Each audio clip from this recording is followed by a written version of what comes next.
Bismillahirrahmanirrahim. Assalamualaikum warahmatullahi wabarakatuh.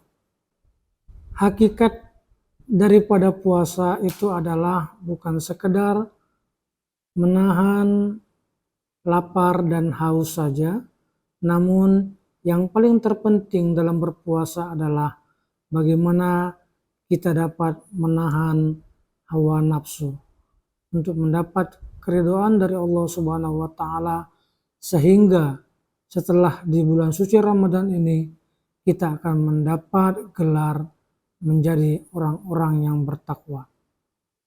Saya Zulkarnain beserta seluruh sivitas akademika Man Insan Cendikia Aceh Timur mengucapkan minal aidina wal faizin fi kulli amin wa antum bil khair.